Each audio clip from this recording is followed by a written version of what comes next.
Well, welcome to the podcast, Miranda. Thank you very much. Good to be here. No problem. Well, I would say how are you doing, but you're a little bit under the weather. Yes, with a COVID cough, but we're all recovering now. The worst is over, so I'm okay. So apologies if I do cough, but that's okay. That's fine. No worries. Well, I think we should start at the beginning. So, how did you start? Let's rewind. Let's do that, shall we? How did you start your career in wildlife TV? So I went through school not really knowing what I wanted to do at all, surrounded by people who were really driven, who had real focus with their careers. And all I knew is that I wanted to work in conservation and I love biology. I went on to study biology at university in Bristol, where I still live. And I had a tutor who was great, actually, really inspirational guy, sat me down and basically said, right, what are you going to do with your life? Where do you think you're going to go? Throw you in at the deep end. Totally. Yeah. And it was like, I quite like to work in telly. And he was brilliant, actually. He introduced me to various people at the BBC Natural History Unit. He was totally instrumental in getting me my first job, which was work experience with a cameraman who, again, was I was just really lucky. I met all the right people at all the right time. And so, I did 3 months of work experience working on a natural world program all about frogs and toads with the most incredibly inspirational cameraman. And so I learned a lot about telly, the filming side of things, the editing side of things. And that was my sort of foot in the door, and then worked as a researcher at the BBC Natural History Unit, and then various other independent companies in Bristol. Then got a lucky break into presenting, which was, again, totally random. I managed to get a sort of round robin email from Fox TV in the States, and they were looking for brand new wildlife presenters who were totally inexperienced and knew nothing about the world of presenting, but really keen and would do absolutely anything to get on telly. That was me. Got a gig doing a show with them, and then that was it, really. So a lot of it is being in the right place at the right time. But I suppose you could also say a lot of it's making your own luck as well. You create opportunities, you make sure you are speaking to the right people and you do all the right things. And so hopefully, if you've got the right skills and it all sort of lines up, it does happen. Yeah, I mean, we've spoken to a few presenters on the podcast before, and I think there is that element of luck, but I think you also have to have the skills to back it up. It's all right being in the right place at the right time, but you still need to be able to do the job. So I think you're right there. I would hope so. And it's interesting you say nearly everyone I've spoken to has always said they didn't set out to be a presenter, or it kind of fumbled into it. Like, no one seems to want to be one. They just sort of fumbled. Well, it wasn't I didn't want to, but it was just, I just thought that was just completely beyond what I was capable of doing. Yeah. And then I think I realized when I worked in the world of TV production that the way that I wanted to tell stories was very directly, through the camera, rather than writing the stories and researching them and creating them that way. And I think it's just, I've got a real passion for everything that I do, whether it's gardening or horse riding or, getting kids close to nature. And it's conveying that passion in an effective way through telly, really. So that's what I enjoy doing. And not only do you obviously present on dry land, but you take it one step further and do it under the water. So I wondered, what are the challenges of presenting underwater? Oh God, where do I start? Every single dive that we do is a challenge. It really is.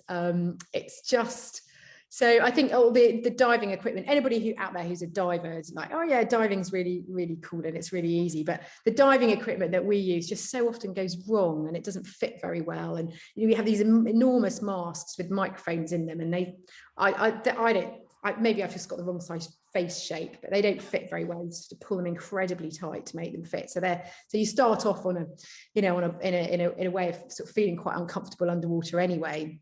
And then There's so many things that can go wrong when you're filming, but if you're filming underwater, there's 10 times the amount of things that will go wrong. Excuse me. And you've got a very small window in which to do things. So if we've got a day of filming, so if the one show, we tend to do everything in a day, but that does give you, you know, a good sort of 10, 12 hours of filming time. If you're diving, you've got 2-hour-long dives, and that's about it. That's all you've got. So it really limits the time that you've got, and it puts everybody under a lot of pressure, quite literally, to get everything done in time. So it's really, really tricky. And oh my God, so many things go wrong. And then either the animal that you're filming doesn't turn up, or there's no visibility in the water, so you can't see what you're meant to be filming, or that you've got the wrong time of the tide or current or whatever. It's just so many more things that can go wrong. But that said, I really, really love the challenge of doing it, and I get much more of a buzz out of filming when we're diving, because there's just a level of adrenaline that doesn't exist when you're sort of sitting in a field talking about, I don't know, a magpie or something. It's it's like, that's fine, but it's very straightforward. But I think it's just so much more exciting when you've got stuff going on that you don't really have a lot of control over, or so many things that could go wrong. It's just a lot more fun, really. Yeah. So, and a lot more extreme environment. And you also, the other thing is that you come across stuff that you just don't see normally. Most of us are familiar with, well, I mean, anything you can see on land, anybody else can see. But when you're diving, there's that much more of it's an unusual environment that people haven't spent so much time in. Yeah, definitely. So there are new stories there all the time. Excuse me.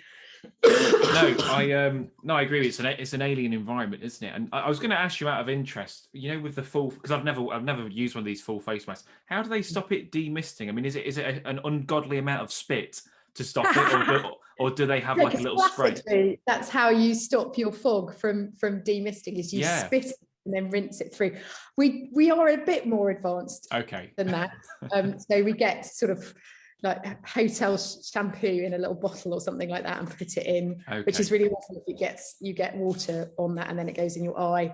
There are various chemicals that you can get to put on it to stop it demisting. It tends not to, just because the way the system will sort of works. Yeah, but there's I had this picture in my head. Yeah. Sorry, Miranda. That's all right. I just had this picture in my head of about 4 people spitting on this mask to get enough to try and get it right. So that's good. That's glad to know that you're not doing that.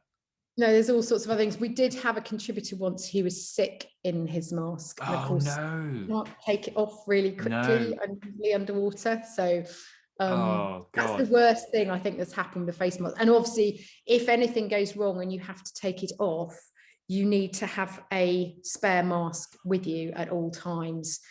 So there was a scenario, I've got scenarios for everything, but there was a scenario where I did actually run out of air underwater. And so there's that sort of panic of trying to get this big full face mask off and then putting a half mask on and then hoping you've got a buddy somewhere close to you can stick a regulator in your mouth and you're fine. But it doesn't always go to plan.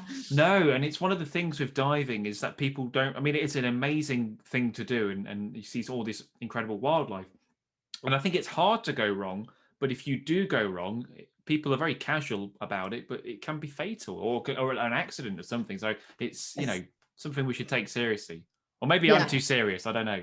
No, I mean, there is a lot that can go wrong, and I've done dive shoots up to 60 meters down, and then obviously when you're diving that sort of depth, it really, really is serious and a lot can go wrong. But I think at the end of the day, we're all really well trained, and there's always a get out clause. Everybody makes the checks before you get in the water. If anybody's feeling unhappy, you just don't go in.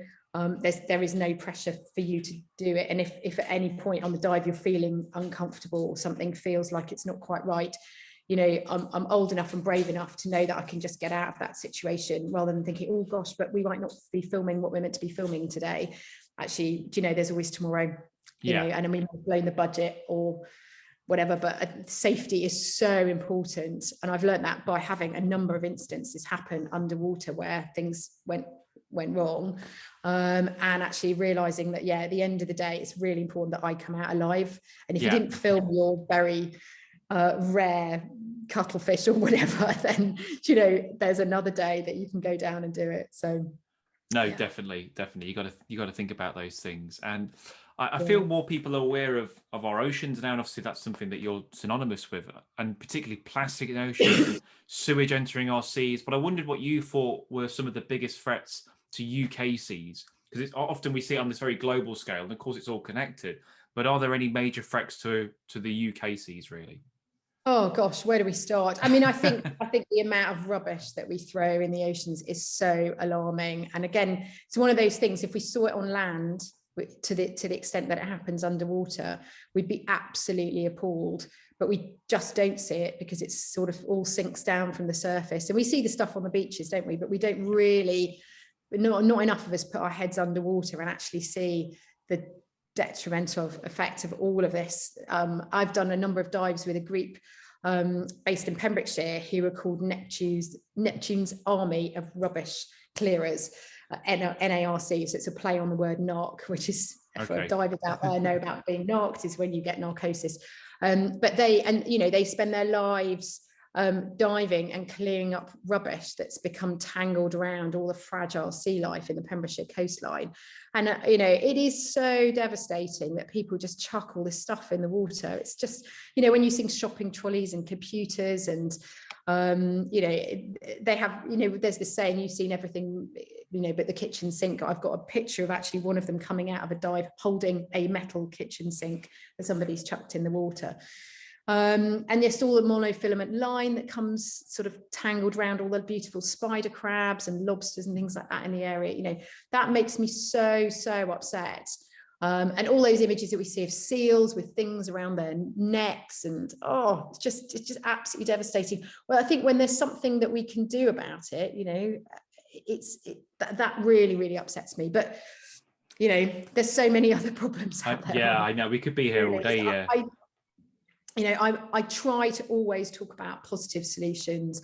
I try to always celebrate the amazing life that we've got in the oceans, rather than playing on the negative all the time. I want people to realize that it's amazing, it's beautiful, it's rich in diversity, and fall in love with it and want to do something about its conservation, rather than always talking about the negatives. But we've got COP coming up, and we need to really address some of these massive issues that aren't going to go away if we don't do something about them.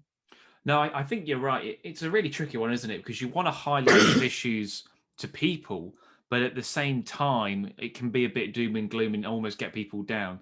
So I think it's important to show people what we still have, and like you say, hopefully encourage them to conserve it and with a bit of look after it. Absolutely. I think, people underestimate the richness of diversity of life around the UK coastline. I mean, we are so lucky here. You can see whales, dolphins, you can swim with seals, you could even see a leatherback turtle if you were really lucky. There's so much that we have, and people just aren't aware of it. And that's what I try and do as much with my life, is just to show people what we've got around our coast. And you don't have to get on a plane and fly to the Caribbean to see a dolphin. You can see one in West Wales or in Scotland. So I think it's realizing the beauty of what we've got, doing something to make sure that we've still got those species for my children to see in years to come. No, definitely. And that segues nicely onto the next one, because you've seen so many wildlife, or so much marine wildlife. Is there an encounter that stands out to you? I'm sure there are many, but is there one where you're like, that was incredible? Totally, yeah. So in around the UK coast, it's relatively straightforward to go swimming with grey seals, and it's one of those things that whenever I get the opportunity, I'm just like a kid in a sweet shop. I'm so excited. So grey seals are just naturally incredibly inquisitive, and when there are divers in the water, they seem to want to interact and play with us. And it is just astonishing when an animal comes up to you and starts to pull your fins or your hoses or your mask, and the juveniles literally want to play hide and seek with you. And I remember learning about this before actually experiencing it. And why would a seal want to play hide and seek? But they will come up to you and sort of look you in the face and then disappear behind a rock, and then you have to go and find them. And if you don't, they come back and look at you as like, well, hang on, I'm playing a game with you, come on, this is your turn now. So just that interactivity with a wild animal who is like us, you know, a social, intelligent, air-breathing mammal. We have so much in common with them. And you just wonder what they're thinking and what they're getting out of the games that you might be playing underwater. So sadly, my latest trip to go and swim with the seals was in Lundy a couple of weeks ago, and we were blown out by the weather, which is a real shame because my son has just learned to become a diver. He did a dry suit diving course in preparation for our trip to Lundy, and beautiful British weather. Unfortunately, we got blown out, but there'll be another trip next year. But I think that's absolutely up there with any animal encounter I've had anywhere around the world, is playing hide and seek with a grey seal. I mean, what's not to like? No, they're amazing. I went out with Ben Burville. I don't know if you've ever met Ben. Yeah. Mr. Grey Seal. And we did a dive a few years ago, and yeah, that was absolutely incredible, amazing. And they are completely wild. They're not tame, but they're just curious. They want to know what you're about, and they do have that sort of curiosity. So yeah, I think that's a good choice. Definitely, Ben is like a seal magnet as well. Whenever he hits the water, it's like, well, they know. I think somebody like Ben has spent so many hours in the water, and he's really got a relationship with these seals, and they know him. And so if you swim with him, then you know you're bound to have an amazing interaction. But yeah, and they are all over him. It's quite remarkable. So yeah. It's the aftershave he wears or something, I think. Something like that. Yeah, some secret. Colour of his wetsuit. Yeah, that's it. So you're associated with marine life mostly, but is it fair to say you're an all-round naturalist, really? Definitely. You know, I'm president of the RSPB, so I'm very passionate about birds. You know, I suppose, you know, if there's any speciality, it's or interest, it's UK wildlife. You know, I love what we've got on the doorstep. I'm always trying to get people more interested in what we've got, you know, just on our shores, or in our back gardens as well. So yeah, I don't have a particular area that I would say I'm a particular specialist in, but yeah, all round. I guess that's good, really, because it means you get to see a variety of stuff. Because I mean, I love my fish in my rivers, but few people are ever going to ask me to go look at a badger or something like that. Not that I'd enjoy that, but I kind of get pigeonholed with that. So it's nice to be an all-rounder. I guess it's harder to be an all-rounder, I would think, because it is, because people imagine that you know everything about everything. And you know, I probably know a little bit about lots of things. But you know, people just expect you to have this encyclopedic knowledge of all British wildlife, and I always get put on the spot. You know, what's the longest this, or what's the heaviest this? I'm like, oh, I don't know, just Google it. But so it is hard. And also you don't want to be sort of jack of all trades, master of none. So that's why, you know, with the diving, I do have that sort of area of speciality in the marine environment. But you know, I just love wildlife. I just love being outside. I love, you know, nothing more than spending an hour just watching the birds in my garden or going for a long walk with my dog. If someone does ask you a question that you don't know, I always find as long as you sound like you know, like the answer is, you're okay. Just pretend that you know, but say it with enough conviction that people will believe you, and you'll get away with it. You'll be absolutely fine. Generally, it depends what they're asking, though, doesn't it? So you can say, well, I believe that, you know, the last time I checked that the oldest puffin was actually 38 years old, but give yourself a get out of jail free card. Yeah. And it's difficult though. It's the worst of when you do talks to kids at school, you know, and they have the weirdest questions. You're like, oh my goodness me, I never thought anybody had asked that one. So but you're going to ask me about my favorite fish or something. So no, that's the great thing with kids. I've not done a lot of talks to schools, but yeah, they always ask. There's a difference if you go to a camera club or an RSPB group. It's normally the same set of maybe 3 or 4 different questions, but kids tend to just pick these things out of nowhere, which is brilliant. You know, it's nice that they do that. Keeps you on your toes, though, doesn't it? It really does. Yeah, it definitely does. And you mentioned being president of the RSPB. So what does that entail then? Because it's a title, but I couldn't tell you what that is. So yeah, what does that entail? Yeah. All sorts of things. I mean, generally, I suppose in a nutshell, it's being an ambassador for the charity, excuse me. But lots of different things. So lots of going to sites and opening, you know, new exhibitions, a lot of engagement with the public, which is fantastic, and just promoting all the campaigns that the RSPB get involved with. I mean, it is a massive organisation, 1.2 million members. It's a big voice for nature and conservation, and it's just it's a real privilege to have that sort of role within the organisation as well. So I get roped into doing all sorts of things. It's fun. So I never really know what they're going to ask me to do next. But a lot of it's actually recently been getting the kids involved with stuff as well. So really trying to push forward this connection, connecting people with nature, particularly families. Obviously, a lot of kids just don't get exposed to nature, whether it's at school or at home. So it's finding ways of getting a message across for families to understand more and find ways of getting out and about and appreciating the natural world. Well, I know when I talk to a lot of conservation groups, one of the struggles is to try and get more kids to join, because it seems to me like a lot of younger people do have this interest in nature, but they don't necessarily join a group. Maybe that comes a little bit later, I don't know. So it's a tough one to get them to join. I don't know, what's the RSPB like for young membership? Is it pretty healthy, or is it something? Really good. Really good. I think there's a lot of engagement. There's a lot of ideas of how to get kids out and about. I think at the end of the day, a lot of it does depend on parents being engaged as well. We always talk about young people, but actually, if your parents aren't really that interested, it's that much harder for you as a 7 or 8 year old to get out and about. So I try and talk about the family as a whole rather than just aiming at the young people. You've got to get the parents involved as well. So, but lots and lots of activities and lots of ways of doing stuff online, and amazing places to visit and opportunities. So and we've got quite an exciting thing coming up at Christmas. So the new Netflix Aardman film at Christmas is all about a robin. It's a little animated film about a felted robin, and the RSPB are the charity partner on that film. And I think that is going to be an amazing way of engaging people, not just because it's Christmas and it's robins, but the fact that all sorts of kids will really relate to this little character. And I hope that it's going to bring people into, whether it's just watching robins in their garden or thinking more about, what they can do, making space for nature and nests and nest boxes and things like that for different birds in their garden. So that's quite an exciting project. So there's things like that involved, which, I just think of, it's just an absolute gift. So that's coming out on the 24th of November, I think, on Netflix.